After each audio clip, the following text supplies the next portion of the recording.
गांडीव सीधी बात में हम स्वागत करते हैं राज्य के पूर्व महाधिवक्ता और झारखंड हाई कोर्ट के तेज तर्रार अधिवक्ता श्री अजीत कुमार जी को। अजीत जी, आपका बहुत बहुत स्वागत है। अजीत जी, आप राजनीति में आए हैं और एक लंबी पारी जिसमें एक बहुत हम कहेंगे कि सफल अधिवक्ता के रूप में पूरे झारखंड में बल्कि देश के स्तर पे आपकी पहचान है। अब आप राजनीति में भी आए हैं, झारखंड पार्टी के कार्यकारी अध्यक्ष के रूप में आपने राजनीति में अपना कदम रखा। आप एक युवा नेतृत्व के रूप में राज्य में देखे जा रहे हैं। राजनीति में आने का विशेष कोई कारण हो? आखिर राजनीति को आपने पसंद किया, इसकी क्या वजह है? देखिए अमरकांत जी, अधिवक्ता का जो काम होता है वो मूलतः एक सामाजिक काम है। मैं ये नहीं कह रहा हूँ, बल्कि माननीय न्यायालयों ने भी इसको परिभाषित इसी तरह से किया है कि अधिवक्ता का कार्य जो है, एडवोकेट का जो कार्य है, वो एक सामाजिक कार्य है, कोई कॉमर्शियल एक्टिविटी नहीं है। और हम लोगों का सरोकार जो है वो समाज के विभिन्न वर्ग के लोगों के साथ है। गरीब तबके के लोग हैं, कई बार व्यापारी वर्ग के लोग हैं, अधिकारी वर्ग के लोग हैं। तो आम तौर पर हम लोगों का जो सरोकार होता है वो एक समाज के बड़े वर्ग के साथ में है।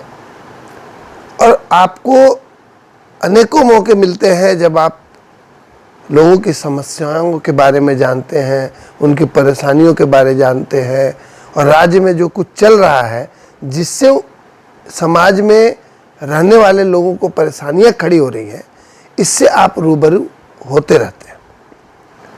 तो वास्तव में एक अधिवक्ता के रूप में मेरे दिल में ये बातें उठती थीं, मेरे मन में ये भाव आते रहे कि आखिर न्यायालय में तो मैं स्थापित हो गया और सरकारी अधिवक्ता के रूप में, एडवोकेट जनरल के रूप में भी काम करने का एक लंबा मौका मुझे मिला। तो आखिर समाज को मैं क्या दे सकता हूँ ज़्यादा से ज़्यादा, मेरे अनुभव का किस प्रकार से लाभ समाज को मिल पाएगा, इन्हीं चिंताओं को लेकर के और समाज को ज़्यादा से ज़्यादा अपने अनुभव का लाभ दे सकूं, इसके निमित्त मैंने ये तय किया कि अधिवक्ता के रूप में तो मैं काम कर ही रहा हूँ और करता रहूँगा। ताजीवन मुझे अधिवक्ता के रूप में पहचान मिलेगी ही, परंतु मैं सामाजिक तौर पे जुड़ जाऊँ लोगों से और अपने राज्य के विकास में ज़्यादा से ज़्यादा मेरा स्वयं का योगदान हो। इसी कारण से मैंने राजनीतिक पारी शुरू की है। आपने कहा कि राज्य को एक युवा नेतृत्व मिलेगा, ऐसा लोग उम्मीद कर रहे हैं। मुझे भी राज्य के युवाओं से, राज्य की महिलाओं से, राज्य के विभिन्न क्षेत्र में काम करने वाले लोगों से और आप सभी पत्रकारों से यही अपेक्षाएं हैं कि सिर्फ मुझे देखने से काम नहीं चलेगा, बल्कि होना ये चाहिए कि समाज के विभिन्न वर्गों से लोग ज़्यादा से ज़्यादा संख्या में, और ख़ास करके बुद्धिजीवी वर्ग के लोग, अधिवक्ता वर्ग के लोग, डॉक्टर्स, इंजीनियर्स, पत्रकार, इस तरह से लोग इस सफ़र में मेरे साथ हो जाएं और हम लोग वास्तव में झारखंड को वो कुछ दे सके जो झारखंड को विगत 22 वर्षों में बहुत पहले मिल जाना चाहिए था। आप अभी चर्चा कर रहे हैं कि झारखंड को 22 वर्षों में बहुत पहले मिल जाना चाहिए था। मेरा अगला सवाल इसी बिंदु पे है कि झारखंड बने 22 साल हो गए। इस 22 सालों में झारखंड के साथ जो दो और राज्य बने थे, उत्तराखंड और छत्तीसगढ़, ये झारखंड से कोसों दूर निकल गए हैं विकास के पैमाने पे। हम पिछड़ते जा रहे हैं लगातार। इसकी चिंता लगातार पिछले 20 सालों से हमारे बीच होती रही है। तो आखिर क्या वजह है? चूँकि आप एक प्रबुद्ध वर्ग से आते हैं, तो ऐसा क्या कारण है? लीडरशिप में कमी है, ब्यूरोक्रेसी में कोई दोष है? क्या वजह है कि झारखंड जो विकास का जो पैमाना हासिल कर सकता था वो आज 22 वर्षों में भी हम वहाँ नहीं पहुँच पाए। देखिए अमरकांत, आपने जो कुछ कहा वो अक्षरशः सही है। झारखंड की परिस्थितियों में बहुत ज़्यादा कुछ बदलाव नहीं हुआ है जितनी अपेक्षा की गई थी, और बिहार के समय में जो परिस्थितियां थी कमोबेश वैसी ही परिस्थितियां आज भी हैं। यहाँ की ग्रामीण जनता का, यहाँ की आदिवासी जनता का उसी तरह से पलायन होता है।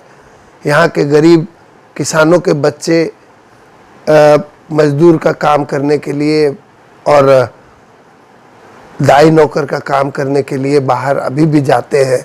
बड़े शर्म की बात है कि इस तरह की परिस्थितियां आज भी विद्यमान हैं। मैं आपको एक एग्जाम्पल, एक उदाहरण दे करके समझाना चाहता हूं कि देखिए, जैसे झारखंड का निर्माण एक शेड्यूल्ड राज्य के रूप में, एक ऐसे पहचान वाले राज्य के रूप में जहां आदिवासी जनता निवासित है, उसका अधिक से अधिक विकास हो, यह सोच करके इस राज्य का निर्माण हुआ था। 1996 में पेसा एक्ट लागू हुई थी, आपको पता ही है। और पेसा एक्ट के मुताबिक जो केंद्र सरकार ने, केंद्र की जो कानून बनाने वाली संस्था, संविधान के अंतर्गत पार्लियामेंट है, पार्लियामेंट ने जो कानून पारित किया उसके मुताबिक ग्राम सभाओं को, शेड्यूल जिलों में ग्राम पंचायतों को और ग्राम प्रधानों को पूर्ण अधिकार, स्वायत्त अधिकार दिए जाने चाहिए थे। और राज्य की जो लघु खनिज संपदा है, वन्य पदार्थों में जो लघु वन्य पदार्थ जो होते हैं यहाँ के वन में, उनकी प्रबंधन का अधिकार जो है, और ग्रामीण क्षेत्रों में जो तालाब हैं या यहाँ लोकल में जो ढोढ़ा इत्यादि कहते हैं, उनके सेटलमेंट के संबंध में, ग्राम में जो मार्केट इत्यादि होते हैं उनके प्रबंधन के संबंध में सारा अधिकार ग्राम सभा को दिया जाना था। 1996 से लेकर के 2000 तक तो मैं मानता हूं कि तत्कालीन बिहार के कार्यकाल में इस कानून को भेदभावपूर्ण तरीके से नहीं लागू किया गया होगा, ऐसा यहाँ के राजनीति करने वाले लोग कहा करते थे। परंतु 2000 से लेकर के अब 2022 हो गया है। विगत 22 वर्षों में यहाँ की सरकारों ने क्या किया? आज तक पेसा एक्ट जो है वो यहाँ लागू नहीं हुआ है। अभी विगत कुछ दिनों पहले आपने घटना लातेहार की सुनी होगी कि वहाँ टाना भगत लोग जो है उन्होंने न्यायालय का घेराव किया और काफ़ी घटना हुई। मैं उस घटना की सत्यता की पुष्टि तो नहीं करता हूँ, परंतु आखिर ऐसी घटनाएं क्यों हो रही हैं? यदि आप पेसा एक्ट लागू कर देते, या वर्तमान सरकार जो झामुमो की सरकार है, इन्होंने बराबर यहाँ की आदिवासी जनता को यह कह करके गुमराह किया है कि वही आदिवासी हितों के रक्षक हैं, तो इन्होंने विगत 3 वर्षों में आखिरकार पेसा एक्ट को लागू करने के रास्ते क्यों नहीं पूरे किए और क्यों स्पष्ट कानून नहीं बनाया गया? अब वर्तमान सरकार जो है वो एक नया ढोंग लेकर के आती है और कहती है सरकार आपके द्वार। आज शायद दूसरा चरण माननीय मुख्यमंत्री जी ने गिरिडीह से आरंभ किया है। मैं पूछना चाहता हूं कि आखिरकार सरकार आपके द्वार में कौन वो अधिकारी है जो सरकार का प्रतिनिधि बनकर इन ग्रामवासियों के पास जाएगा? जो अधिकार ग्राम प्रधानों को, ग्राम पंचायतों को और ग्राम सभाओं को दे दिया जाना चाहिए था, 26 साल 28 साल पहले वो नहीं देकर राज्य सरकार यह कह रही है कि यहाँ बीडीओ सीओ की ही सरकार चलेगी, यहाँ कलेक्टर की ही सरकार चलेगी और ये सरकार जो है ये हमारे गांव के निवासियों के आवास पर, उनके घर पर जाएगी। तो ये सरकार आपके द्वार का क्या औचित्य है? पहले तो आपने इन ग्रामवासियों का, इन शेड्यूल एरिया में रहने वाले निवासियों का अधिकार आपने छीन करके अपने पास रखा है। आप बालू घाट स्वयं नीलाम करते हैं या नहीं नीलाम करते हैं, और बालू की बिक्री किस प्रकार से हो रही है ये बताने में आप सक्षम नहीं है, बताने की स्थिति में नहीं है। आमतौर पे ये भी कहा जा रहा है कि यहाँ बालू की लूट हो रही है, गिट्टी की लूट हो रही है, यहाँ खनिज संपदाओं की लूट हो रही है। तो आखिरकार ये क्या चल रहा है राज्य में? आपके सवाल में इतनी गहरी सच्चाई है अमरकांत जी कि मैं क्या बताऊं आपको। काफी तकलीफ हो रही है, काफी पीड़ा हो रही है मुझे यह कहते हुए कि राज्य सरकार और वर्तमान झामुमो कांग्रेस की सरकार वास्तव में क्या समझकर बैठी है कि यहाँ की जनता इतनी सीधी और भोली भाली है कि उनको इस तरह से गुमराह करते चले जाएं और चुनाव पर चुनाव होते चले जाएं और कपोल घोषणाओं के आधार पर, झूठी घोषणाओं के आधार पर लोग ये भी नहीं समझ पाए कि ये वास्तव में उनका अधिकार है जो बीडीओ सीओ और कलेक्टर की सरकार चला रही है। और यही सरकार अब इन्हीं ग्रामवासियों को अधिकार देने के बजाय उन्हीं के घर जाकर उनको अपने पीछे पीछे घूमने पर मजबूर करेगी, जाति प्रमाण पत्र लेने के लिए, आवासीय प्रमाण पत्र लेने के लिए। और लाखों में आवेदन आएंगे और राज्य सरकार अपनी पीठ थपथपाएगी और कहेगी कि इतने लाख आवेदन आए और मैंने इतने सारे आवेदनों का निष्पादन कर दिया। इसी तरह की कई एक बातें हैं अमरकांत जी। यहाँ की युवा जनता, यहाँ के युवा वर्ग के लोग पिछले 22 वर्षों में 22 जेपीएससी की परीक्षाएं होनी चाहिए थी। यहाँ हजारों हजार की संख्या में शिक्षक के पद खाली हैं, क्लरिकल ग्रेड के पद खाली हैं और राज्य सरकार एक्सपेरिमेंट आफ्टर एक्सपेरिमेंट करती चली जाती है। जबकि झामुमो ने अपने घोषणा पत्र में साफ तौर पे कहा था कि प्रतिवर्ष 5 लाख नियुक्तियां दी जाएंगी। मैं नहीं समझता हूं कि विगत 3 वर्षों में 5 लाख का एक भाग भी पूरा किया गया हो। इनके जितने भी तंत्र हैं एग्जामिनेशन लेने वाले, स्पष्ट कानून होने के बावजूद भी, न्यायालय के फैसले आने के बावजूद भी फाइलें यहाँ से वहाँ घूम रही हैं। यहाँ का युवा वर्ग यहाँ से वहाँ टहल रहा है, घूम रहा है इन अधिकारियों के पीछे, इन संस्थाओं के पीछे, न्यायालय में हमारे पीछे। तो क्या इस राज्य में हम लोग यहाँ की गरीब और भोली भाली जनता से पैसे लेकर अपना पेट चलाते रहें? आप समझ सकते हैं अमरकांत जी कि मेरे मन में इतनी पीड़ा थी, इतनी सारी बातें हैं कहने के लिए कि अंततः मुझे ये फैसला करना पड़ा कि ठीक है, मैं स्वयं को निछावर करता हूँ, मैं स्वयं को समर्पित करता हूँ एक ऐसे सामाजिक कार्य के लिए। मैं नहीं जानता हूँ कि मुझे किस हद तक इसमें सफलता मिलने वाली है या नहीं मिलने वाली है, लेकिन मैं इतना जरूर जानता हूँ कि राज्य में जो सब कुछ चल रहा है, मैं आप लोगों के माध्यम से राज्य की जनता के सामने बराबर प्रकाशित करता रहूँगा, बराबर घोषित करता रहूँगा, ताकि यहाँ की जनता गुमराह न हो सके। आपने अभी बालू घाट की लूट की बात कही, आपने स्टोन चिप्स और मिनरल्स के लूट की बात कही। इन सबसे मिलता हुआ एक और बहुत गंभीर मामला जो अभी वर्तमान सरकार के सामने आई है और वर्तमान सरकार ने घोषणा की है कि 1932 का खतियान लागू किया जाएगा। क्या आपको लगता है, चूंकि आप विधि से जुड़े हुए रहे हैं, आपका पूरा कोर्ट का पूरा आपका करियर कोर्ट से जुड़ा हुआ रहा है, तो आपको लगता है कि ये केवल लोगों को बरगलाने के लिए घोषणा की गई है या इसमें कोई सच्चाई है?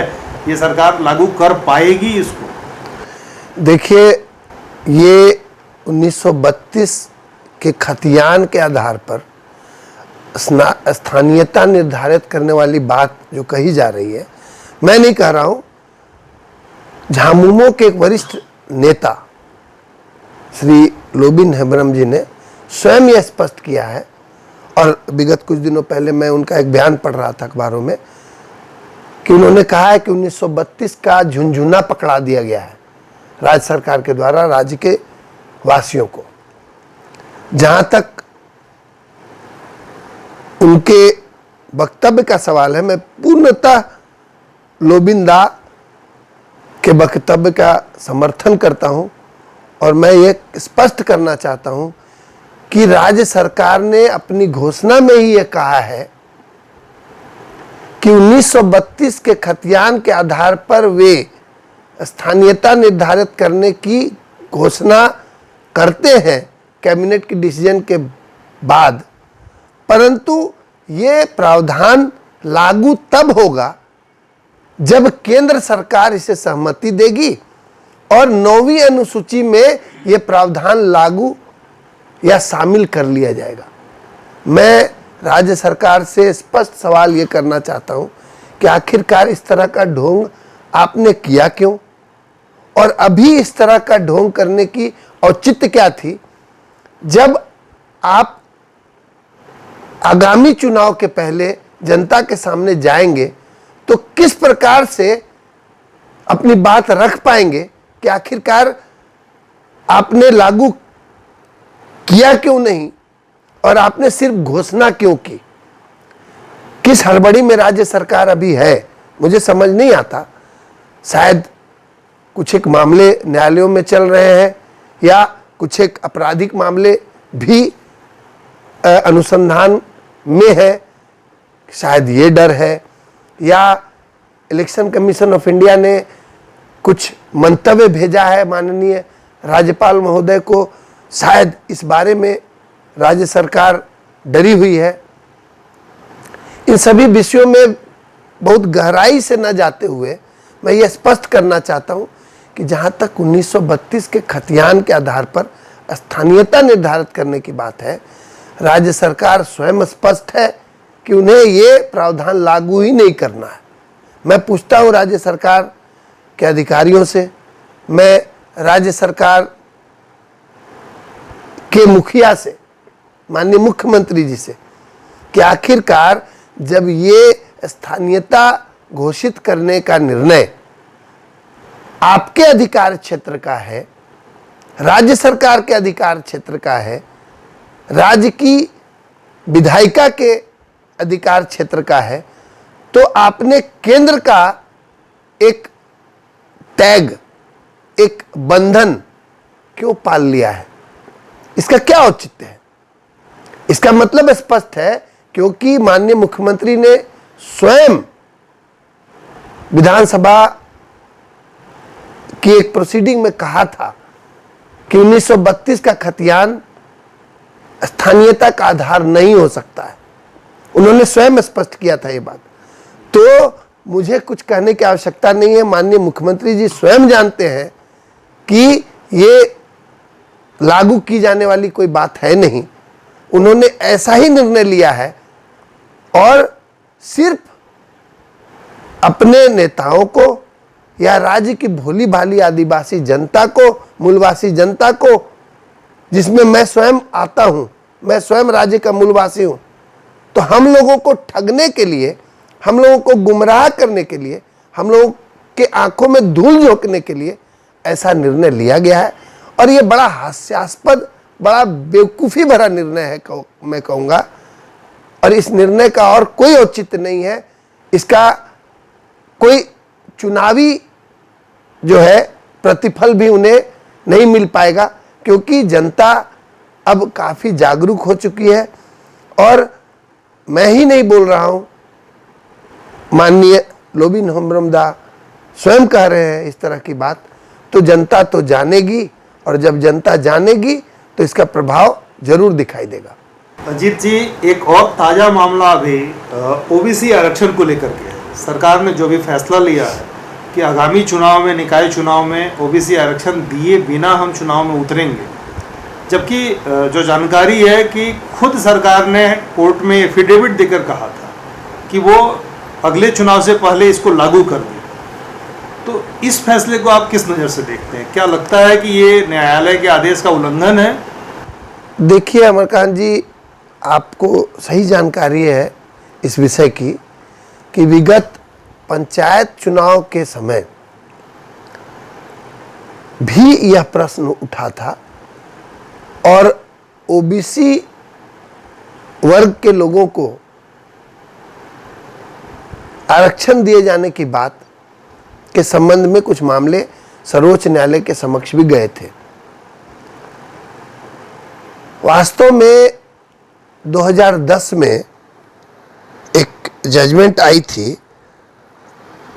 के कृष्णामूर्ति बनाम यूनियन ऑफ इंडिया, और उसके बाद 2021 में विकास किशन राव ग्वाली बनाम स्टेट ऑफ महाराष्ट्र, जिसमें सर्वोच्च न्यायालय ने यह निर्धारित किया कि ओबीसी को आरक्षण देने के पूर्व, निकायों के चुनाव में आरक्षण देने के पूर्व त्रिस्तरीय टेस्ट जो सर्वोच्च न्यायालय ने निर्धारित किया है वो पूरा कर लिया जाना है। दुर्भाग्य की बात यह है कि 2010 में पहला जजमेंट आया, दूसरा जजमेंट 2021 में आया, और 2021 के जजमेंट के आधार पर वर्तमान राज्य सरकार झामुमो और कांग्रेस की, जो बराबर यहाँ के निवासियों को कुछ न कुछ सगुफे सुना रही है, कुछ न कुछ कपोल घोषणाएं करके लुभाने का प्रयास कर रही है, और इन्होंने हाल फिलहाल में एक और निर्णय लिया है काफ़ी महत्वपूर्ण। इन्होंने कहा है कि 27% आरक्षण ये ओबीसीज को राज्य में देंगे। वर्तमान जो आरक्षण का प्रतिशत है उसको काफ़ी बढ़ाते हुए अब तो ये 50% से भी काफ़ी अधिक हो जाएगा और लगभग 73 या 74% के आसपास चला जाएगा। इसके अतिरिक्त उन्होंने ये भी कहा कि यहाँ के SC STs की भी आरक्षण का प्रतिशत बढ़ाया जाएगा। ये बात अलग है कि वो भी 1932 के खतियान वाली कागजी घोषणा ही है, परंतु एक हाथ में उन्होंने कहा कि यहाँ की ओबीसी पॉपुलेशन को, यहाँ के पिछड़े वर्गों को उनके जनसंख्या के हिसाब से आरक्षण बढ़ा करके 27% करते हैं। इसमें भी उन्होंने कहा कि ये भी कानून जो ये बनाने जा रहे हैं ये 9वीं अनुसूची में शामिल करेंगे और केंद्र की सहमति लेंगे और तभी ये 27% का आरक्षण लागू होगा। तो ये चाहते हैं कि यहाँ की ओबीसी पॉपुलेशन है या यहाँ की पिछड़ी जाति की जो जनसंख्या है ये इनके पीछे लाइन में खड़ी हो जाए कि इन्होंने कुछ वास्तव में कर दिया, इतना बड़ा आरक्षण इन्होंने निर्धारित कर दिया, लागू भले हो ना हो। एक हाथ में तो ऐसी कपोल और फॉल्स घोषणा इन्होंने की जो लागू होने वाली नहीं है। दूसरे हाथ में इन्होंने तुरंत, अभी महीने भी नहीं हुए, और इन्होंने ये निर्णय ले लिया कि ये जो निकाय का चुनाव होने वाला है आगामी, उसमें पुनः ओबीसी को कोई भी आरक्षण नहीं देंगे। बगैर ओबीसी को आरक्षण दिए हुए ही जो है निकाय के चुनाव हो जाएंगे। माननीय सर्वोच्च न्यायालय के सामने आपने अमरकांत जी ने सही कहा, राज्य सरकार ने एक अंडरटेकिंग दी है और इन्होंने कहा कि माननीय सर्वोच्च न्यायालय के आदेशों के अनुरूप इन्होंने कार्रवाई आरंभ कर दी है। इन्होंने न्यायालय को यह भी बताया कि हमारा जो कार्य है गणना का, सर्वे का, वो आरंभ हो चुका है और वो जल्दी से जल्दी पूरा कर लिया जाएगा। इन्होंने कोर्ट के सामने ये भी अंडरटेकिंग दी है कि अगला जो चुनाव होगा उसमें ये आरक्षण ओबीसी को जरूर देने वाले हैं। तो न्यायालय के आदेश के अनुसार, जिसकी प्रति भी मैं आपको जरूर दूंगा, वैसे आपके पास होगी ही, इन्होंने न्यायालय, सर्वोच्च न्यायालय की अवमानना भी कर दी है। मैं नहीं समझता हूं कि इन्हें कौन एडवाइस करता है या ये बगैर किसी लीगल एडवाइस के काम कर रहे हैं या किसी के दबाव में ऐसा कुछ कर रहे हैं। मैं नहीं समझ पा रहा हूं कि वास्तव में ऐसा क्यों है। इन्होंने इस तरह की घोषणा की है और यदि ये प्रक्रिया ये अगली लेंगे, यदि अगला स्टेप इस तरह से लेते हैं, तो मेरी समझ से ये न्यायालय की, सर्वोच्च न्यायालय की अवमानना होगी। और मैं समझता हूं कि मैं भी अपने पार्टी के संसदीय बोर्ड में ये बात रखूंगा और यदि हो सका तो मैं भी सर्वोच्च न्यायालय में कंटेम्प्ट याचिका दायर कर सकता हूं भविष्य में, यदि हमारी पार्टी की संसदीय बोर्ड ऐसा निर्णय लेती है तो। और नहीं तो हम लोग पेशा एक्ट को लागू करने के मामले में और ओबीसी को आरक्षण दिए जाने के मामले में नगर निकायों के चुनाव में हम लोग जरूर पार्टी के स्तर से कुछ बड़ी कार्रवाई करेंगे। हम लोग जरूर अपनी संवैधानिक प्रोटेस्ट इस मामले में जरूर करने वाले हैं, परंतु अभी मैं व्यक्तिगत स्तर पर नहीं कह सकता हूं कि ऐसा निर्णय कब लेंगे और कैसे लेंगे। ये हमारी पार्टी की संसदीय बोर्ड डिसाइड करेगी। झारखंड पार्टी के कार्यकारी अध्यक्ष बना है। झारखंड पार्टी का एक लंबा इतिहास रहा है। हालांकि हाल के कुछ सालों में थोड़ी सी स्थिति कमजोर हुई। आपको क्या लगता है कि झारखंड पार्टी जो है झारखंड के लोगों का सही प्रतिनिधित्व कर पाएगी और झारखंड पार्टी में आप युवाओं का क्या भविष्य देखते हैं? देखिए, जब मुझे राजनीति में आना था तो मैंने काफ़ी सोच समझ करके ये निर्णय लिया कि मेरे लिए उचित होगा कि मैं अपनी विचारधारा के साथ युवाओं की भावनाओं को वास्तव में उजागर करने के लिए, जिन्हें अब तक सिर्फ धोखे वाले प्रलोभन ही दिए गए हैं, जैसे कि उनको अनएम्प्लॉयमेंट अलाउंस देंगे वगैरह वगैरह, ये भी झामुमो ने अपनी घोषणा पत्र में कहा था। उनके लिए धड़ाधड़ परीक्षाएं होंगी, 5 लाख प्रतिवर्ष नियुक्तियां होंगी वगैरह वगैरह, अभी भी घोषणाएं चलती है इसी तरह की। तो मैंने वास्तव में समझा ये कि मुझे कुछ नया करने की आवश्यकता है। झारखंड पार्टी का एक स्वर्णिम इतिहास रहा है। झारखंड पार्टी की स्थापना 1949 में हुई थी। मैं समझता हूँ राज्य में जितनी भी रीजनल पार्टियां हैं वे सभी 1949 के बाद की ही हैं। भारतीय जनता पार्टी जो है उसकी भी स्थापना काफ़ी बाद में हुई है। 1949 में झारखंड पार्टी की स्थापना के बाद जो हमारी पार्टी के पुरोधा हैं जयपाल सिंह मुंडा जी, जिनको मरांग गोमके भी कहा जाता है, और पार्टी, झारखंड पार्टी जिसकी आत्मा में भगवान बिरसा का प्यार है, जिसकी आत्मा में यहाँ के पूर्वजों का, जिन्होंने एक स्वर्णिम झारखंड की कल्पना 1952 में ही की थी।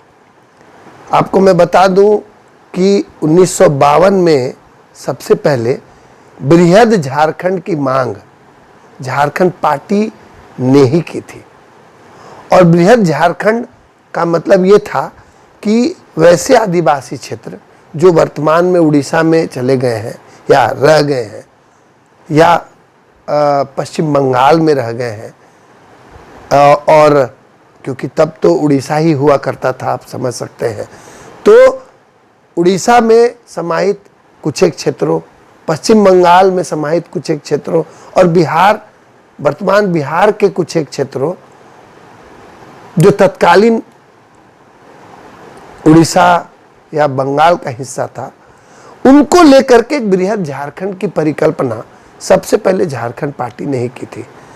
मैं ये भी कह सकता हूं कि जितने बड़े नेता इस राज्य के हुए, उनका किसी न किसी तरह से कोई संबंध झारखंड पार्टी से रहा है। झारखंड पार्टी ऐसे लोगों का प्रतिनिधित्व करती रही जिनको झारखंड के लोग मिलकर के बनाते थे।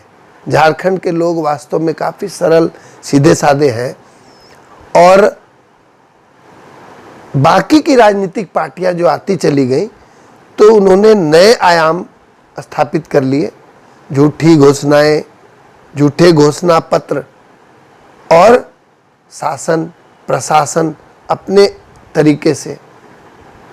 स्थिति वास्तव में ज़रूर ऐसी है कि वर्तमान में या पिछली विधानसभा चुनाव में झारखंड पार्टी को कोई सीट नहीं मिली, परंतु मैंने देखा है अभी हाल में लातेहार में एक बड़ी कार्यकर्ताओं का सम्मेलन हुआ था और काफ़ी भारी संख्या में वहाँ जो है कार्यकर्तागण मौजूद थे, खास करके महिलाएं। तो मैंने उनकी आंखों में स्पष्ट तौर पे देखा है कि उनकी आंखों में एक सुंदर झारखंड का सपना है, एक सच्चे झारखंड का सपना है जो अभी तक पूरा नहीं हो सका है। मैं समझता हूं कि मैं अगर इस पार्टी का संगठन करता हूं और मैं अपने काम से समय निकाल करके यदि किसी प्रकार से इस सामाजिक कार्य के लिए कुछ योगदान कर सका तो मैं ये राज्य के युवाओं को आह्वान कर सकूंगा, राज्य के वरिष्ठ पत्रकारों को, यहाँ के युवा पत्रकारों को जो स्वयं ही एक स्तंभ के रूप में काम कर रहे हैं। सिर्फ एक स्तंभ से दूसरे स्तंभ पे ध्यान देने की बात है। यहाँ के प्रोफेसर्स को, यहाँ के रिटायर्ड इंजीनियर्स को, आर्किटेक्ट्स को जो राज्य को बना सकते थे, बनाना चाहते थे, जिनके मन में सपने अधूरे रह गए ऐसा समझते हैं, उन सबों को मैं आह्वान करके लगातार आपके माध्यम से या अगर आवश्यक पड़ा तो उनके घर जा कर के भी मैं ज़रूर उनको अपनी पार्टी से, झारखंड पार्टी से जोड़ने का प्रयास करूंगा। और मैं चाहूँगा कि आगामी चुनाव जो 2024 में होने वाला है उसमें हमारी पार्टी एक अच्छा प्रदर्शन करे और यहाँ पे अपनी मजबूत उपस्थिति दर्ज करे। जो अब तक नहीं हो पाया है उसे पूरा करने का संकल्प हम लोगों ने लिया है और मैंने स्पष्ट तौर पे कहा है कि मैं विरोध की, विद्वेष की और शिकायत की राजनीति नहीं करूँगा, मैं आरोप की राजनीति नहीं करूँगा और मैं सच की राजनीति करूँगा। परंतु यह भी स्पष्ट कर दूं कि यदि हमारी पार्टी के ऊपर, हमारे पार्टी के नेताओं के ऊपर अगर बेवजह राजनीतिक विद्वेष के साथ अगर कोई कार्रवाई की जाती है या कोई ऐसा वक्तव्य जारी किया जाता है तो हमारी पार्टी और हमारी पार्टी के नेता जम करके उसका प्रतिकार भी करेंगे और राज्य की जनता का आँख खोलने का काम करेंगे ताकि राज्य की जनता को और धूल न खाना पड़े और उनकी आंखों में धूल नहीं झोंका जा सके। बहुत धन्यवाद।